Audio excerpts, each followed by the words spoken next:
Welcome to this segment of Devoted. We begin today with Ephesians chapter 3, verse 16. Let me just read it for you a minute here. I pray that out of his glorious riches he may strengthen you with power through his Spirit in your inner being. Ever heard the expression, I can't? I can't? I can't? I just can't. I recall a number of years ago, I walked into a church, a different church for a concert, and in the flower bed, right out in front of the door, was a little cross. And so I took a good look at it. There was a lump of dirt with a cross at the end of it, and I looked at it, and here on the cross, it said, Mr. I Can't is dead. He's buried here. And I thought that was a good thought, you know. We should get away from this whole idea of I can't, I can't, I can't. We just read in Ephesians that God is the one who strengthens us. And so if we keep saying I can't, we're literally telling him he cannot strengthen us enough for the task that lies before us. So we need to be careful in using those words, I can't. But that begs the question, what can't and what can? For example, can he heal my cancer? Can God stop all the storms that are happening? Can he keep my kids from going on drugs? Can he save my marriage? We need to start off with the things that God can do. And so I'd like to flip that I can't thing and talk about what can God do?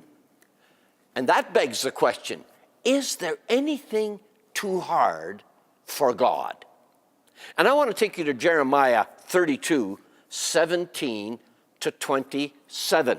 Let's just go there for a minute. In verse 17, this is what we read. Jeremiah is talking to God, and he says, sovereign Lord, you have made the heavens and the earth by your great power and outstretched arm. Nothing is too hard for you. And then if we go to verse 27, God responds to Jeremiah, and he says, then the word of the Lord came to Jeremiah, I am the Lord, the God of all mankind.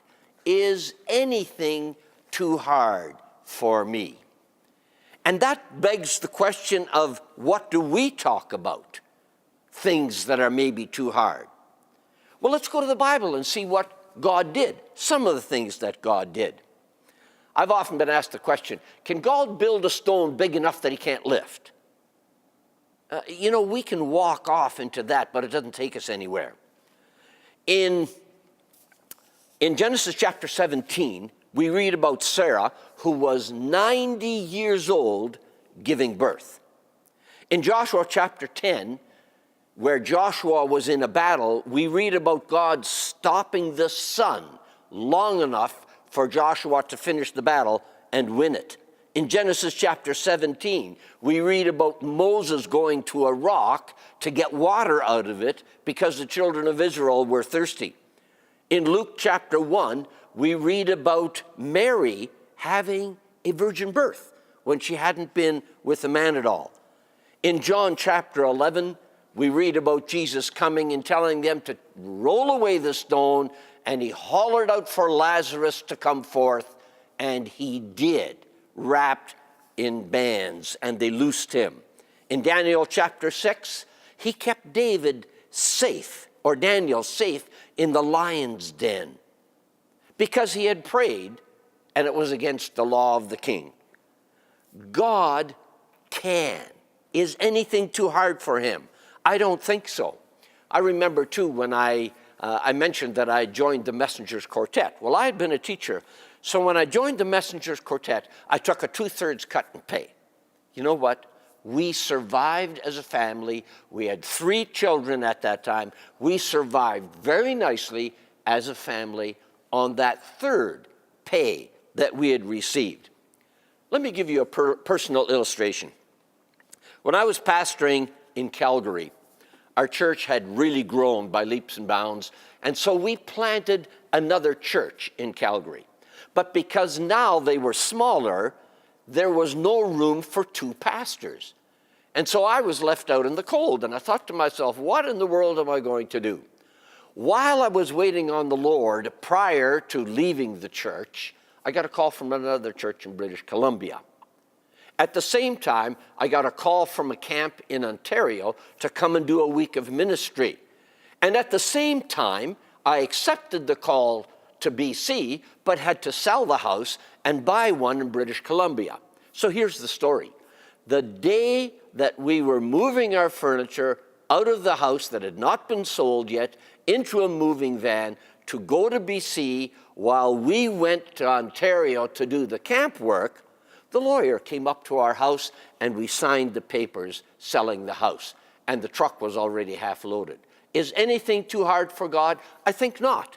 We just need to walk with him and have the patience that he gives us to do that. Let me give you 3 thoughts in conclusion here about God and his walk. We can't do it ourselves. We need to trust him because his grace is sufficient. His grace is sufficient in and through our walk in life. 1 Peter 5:12 says, "My purpose in writing is to encourage you and assure you that what you are experiencing is truly part of God's grace for you. So stand firm in that." You see, God will strengthen you. He'll strengthen you in temptation, 1 Corinthians 10. God is faithful. He will not allow the temptation to be more than you can stand.